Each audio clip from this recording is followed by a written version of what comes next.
Assalamualaikum dan salam Malaysia Madani, kembali membicarakan 5 berita pilihan dalam berita 5 at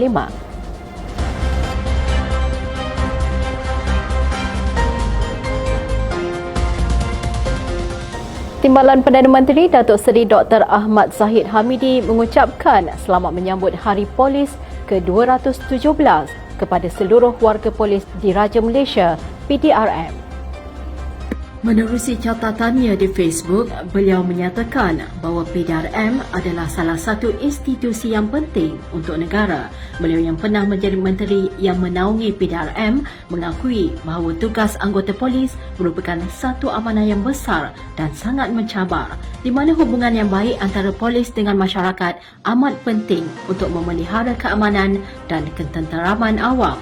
Beliau berharap agar seluruh warga PDRM terus kental dan bersemangat dalam menabur khidmat bakti untuk rakyat dan negara, serta mengingatkan bahawa polis dan masyarakat berpisah tiada.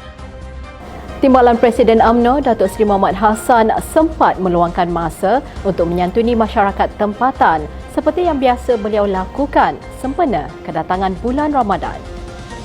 Beliau memulakan perjalanan dengan memberi sumbangan kepada golongan yang memerlukan di beberapa pusat daerah mengundi PDM yang dilawati, menyampaikan sumbangan dan bantuan Ramadan kepada warga emas, fakir miskin, ibu tunggal dan anak yatim di pelbagai PDM di kawasan tersebut. Turut berkesempatan untuk berbuka puasa bersama jemaah Masjid Qariah Kundur Hilir Pedas di Dun Cembung serta menunaikan solat maghrib dan kemudiannya ke Masjid Qariah Kundur Tengah bagi menunaikan solat isyak dan tarawih. Selain itu, beliau turut mengunjungi beberapa lokasi lain dan memberikan sumbangan serta berbuka puasa di masjid-masjid dan surau-surau bagi meringankan beban mereka sepanjang bulan Ramadan. Tindakan dan usaha tersebut menunjukkan komitmennya dalam menyokong masyarakat tempatan serta memberikan sokongan moral dan material kepada golongan yang memerlukan. Malaysia menyeru semua negara untuk tidak berkompromi dengan kekejaman Israel ke atas Palestin di samping menekankan Pertubuhan Bangsa-Bangsa Bersatu PBB untuk melaksanakan tanggungjawab mereka. Menteri Luar Negeri Datuk Seri Mohamad Hassan menyatakan bahawa Malaysia sentiasa tegas, lantang dan berprinsip dalam menyuarakan pendirian ke atas konflik yang berlaku di Palestin. Beliau menyatakan bahawa Malaysia menyokong usaha penuh Afrika Selatan untuk mengheret Israel ke Mahkamah Keadilan Antarabangsa ICJ berhubung pencabulan Israel terhadap kewajipan di bawah Konvensyen Genosid 1948. Beliau memaklumkan bahawa Malaysia sentiasa menggesa gencatan senjata dan bantuan kemanusiaan diberi tanpa sekatan bagi menamatkan bencana kemanusiaan yang dihadapi rakyat Palestin di Gaza serta Tebing Barat.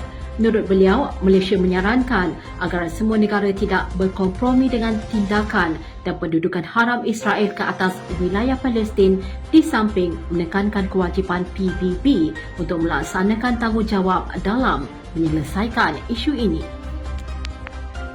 Cadangan untuk menggubal Akta Parlimen Berpenggal Tetap merupakan langkah yang positif dalam usaha mengekalkan kestabilan negara demi kepentingan rakyat. Ketua Wanita UMNO Penampang, Senator Datuk Noraidi Idris berkata, walaupun cadangan tersebut masih di peringkat kajian terperinci, semua pihak perlu melihat cadangan tersebut akan menetapkan tempoh hayat sesebuah kerajaan akan kukuh sehingga 5 tahun akan datang. Menurut beliau, akta tersebut bukan bertujuan untuk mengatasi ahli Dewan Rakyat yang cross the floor, tetapi ia lebih kepada mengekalkan penggal Parlimen dan menghadkan kuasa Perdana Menteri membubarkan Parlimen. Beliau berkata sebarang usaha untuk menggulingkan kerajaan tanpa mengikut saluran demokrasi dan pilihan raya akan membawa kepada ketidakstabilan politik negara sekaligus merugikan pembangunan dan merencatkan ekonomi negara. Pengerusi Sekretariat Komuniti GIG Malaysia, Datuk Seri Muhammad Syaka Syamsuddin menyambut baik penubuhan Suruhanjaya Pekerja GIG yang diumumkan oleh kerajaan baru-baru ini dan menganggapnya sebagai satu langkah yang memberi manfaat kepada pekerja dalam sektor berkenaan.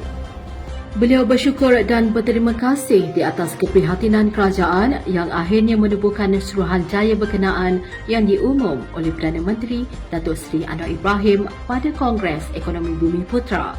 Menurut beliau, langkah ini akan membantu perkembangan industri gig di Malaysia sekaligus memberi sokongan dan faedah kepada pekerja dalam sektor tersebut. Antara manfaat utama adalah pekerja gig dapat memperbaiki status mereka sebagai pekerja tidak formal sekaligus membolehkan mereka mencarum dengan pertubuhan keselamatan sosial perkesok. Terdahulu, Perdana Menteri Datuk Seri Anwar Ibrahim mengumumkan penubuhan Suruhanjaya bagi melindungi hak 1.12 juta pekerja gig termasuk memenuhi keperluan sosial, menyelesaikan pertikaian kontrak dan mendorong kemajuan kerjaya bagi golongan ini. Sekian dari saya, Kaslinda Abdul Kadir. Jangan lupa temu janji kita Isnin hingga Jumaat jam 5 petang, 5 berita pilihan hanya di Berita 5 at 5. Assalamualaikum dan salam Malaysia Madani.